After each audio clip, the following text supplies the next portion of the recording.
Brought to you by International Institute of Hotel Management. দেখবে না ওর বউ 7 মান্থ প্রেগনেন্ট, ওর হাজব্যান্ডকে কেন আমি বাইরে দাঁড়িয়ে এরকমভাবে মারবো? আমি আজকে 7 মাস আমার মেন্টালি ফিজিক্যালি যে আমি হ্যারাসমেন্ট দিয়ে যাচ্ছি সেটার হিসেব কে দেবে? এখানে এই অবস্থা এরকমই চলবে, যে যাকে ইচ্ছা মদ খেয়ে মারবে। আরিয়াদহ কাণ্ডের পরেও যে অসাধু প্রমোটার চক্র এবং তাদের সাঙ্গপাঙ্গরা এখনও শিক্ষা নেয়নি তা কিন্তু ফের প্রমাণিত হলো তপসিয়ার ঘটনায়। তপসিয়া এবার আক্রান্ত হলেন 7 মাসের একজন অন্তঃসত্ত্বা। আমি সরাসরি তার কাছে চলে যাব, কি ঘটনা ঘটেছিল, কিভাবে আক্রান্ত হলেন এবং কেন আক্রান্ত হলেন, আমি সরাসরি তার মুখ থেকেই জেনে নেব। ম্যাডাম, কি ঘটনা ঘটেছিল এবং কি কারণে আপনাকে আক্রান্ত হতে হলো? ঘটনাটা হচ্ছে একটা ফ্ল্যাট নিয়ে, যে ফ্ল্যাটটা আমি বুক করি 24 লাখ টাকা, এবং সেই ফ্ল্যাটে আমি 21 লাখ টাকা দেওয়ার পর এন্টার করি, এবং বাকি কাজগুলো হওয়ার পর মানে লিফট, সিঁড়ি, ছাদ, পাশের যে সারাউন্ডিংস সেগুলো হওয়ার পরে বলা হয়েছিল বাকি টাকাটা দেওয়া হবে, এবং সেই মতোই আমরা এই ফ্ল্যাটে ঢুকি। কিন্তু ফ্ল্যাটে ঢোকার পর থেকেই তারা বিভিন্নভাবে মানসিকভাবে আমাদের রোজ না রোজ কিছু না কিছু একটা বলতে থাকে, কিন্তু আমরা সেটাকে ইগনোর করি, ঠিক আছে। আমি পরশু দিনও বলি 1 লাখ টাকা আমার রেডি ছিল, 3 লাখের মধ্যে 1 লাখ ছিল, যে বললাম যে আপনি তাহলে আসুন একটুখানি কথা বলুন, আমি সেটা আগে করবো, কারণ বলেছিল যে 2 লাখ টাকা রেখে বাকি সব। আমরা সেটাই করলাম নিজের মতো। কিন্তু রাতে কালকে আমার হাজব্যান্ড বেরোলো জিনিসপত্র আনতে, রান্না করব বলে কিছু জিনিস আনাতে দিয়েছিলাম। রাত 9টা 10 নাগাদও বেরোলো।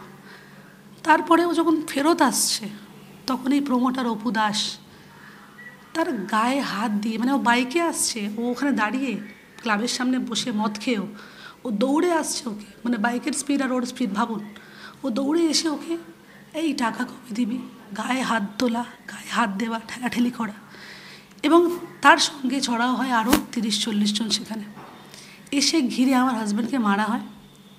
এবং আমার হাজব্যান্ড যেমন তেমন করে আমাকে ফোন করে, তখন আমি দৌড়ে যাই, এই গলিটার বাইরে বেরোই, সামনে যাই, গিয়ে দেখি যে ওপর রকমভাবে তাহলে মাঝখানে ঢুকি, কিন্তু আমারও ওরা খেয়াল করেনি, ঠেলা ঠেলি সেখানে ক্রমাগত সেটা লেগে রয়েছে। আমার হাজব্যান্ড একজন ব্যাংকে চাকরি করেন, একটা আমরা সম্মানিত লোক, আমি একজন শিক্ষিকা। আমাদের কোথায় দোষ? ফ্ল্যাটটা রেডি হয়নি, যদি প্রমোটার পালিয়ে যায় কালকে, তাহলে কি আমরা ধরে আনতে পারবো তাকে? কিন্তু আমি তো সেই বাড়িতে থাকছি, 21 লাখ টাকা দিয়ে আমি কি পালিয়ে যেতে পারি? এটা কোনো দিন সম্ভব? টাকা রাখা আছে, কিন্তু আমি কেন টাকাটা দেবো ওকে? ও যদি কাজ কমপ্লিট করে দেয় আমি সেদিন টাকা দেবো। তা বলে কি সে আমাদেরকে এরমভাবে নির্মমভাবে অত্যাচার করবে? এখানে কি কোনো মানে সুশাসন নেই? এখানে এই অবস্থা এরকমই চলবে, যে যাকে ইচ্ছা মদ খেয়ে মারবে? দেখবে না ওর বউ 7 মান্থ প্রেগনেন্ট, ওর হাজব্যান্ডকে কেন আমি বাইরে দাঁড়িয়ে এরমভাবে মারবো?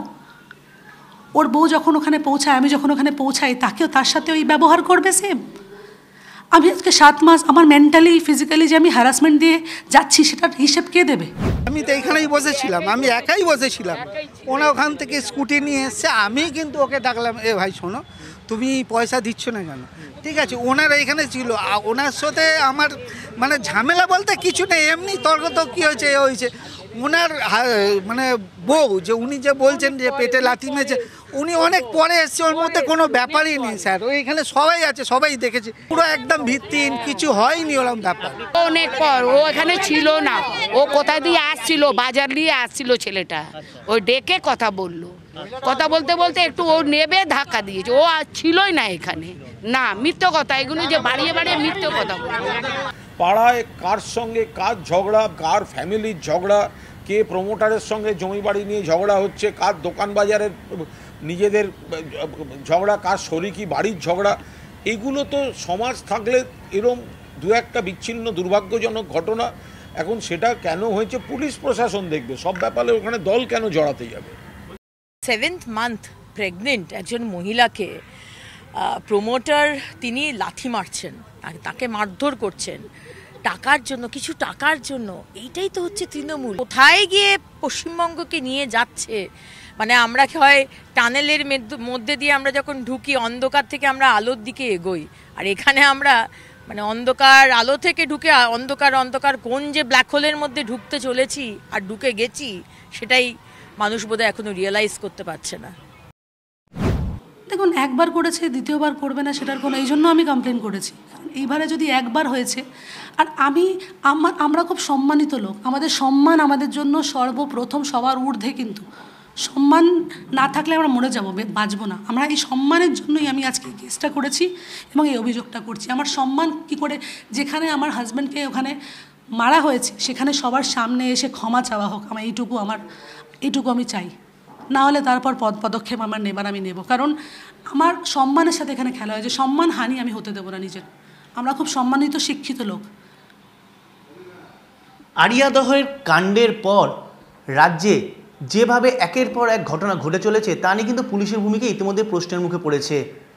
কিন্তু তপসিয়ায় যে ঘটনা হলো, রাতের অন্ধকারে একটি স্থানীয় ক্লাবের সামনে এক ব্যক্তিকে মারধর করা হলো এবং তাকে বাঁচাতে গিয়ে 7 মাসের অন্তঃসত্ত্বা স্ত্রী তিনিও আক্রান্ত হলেন।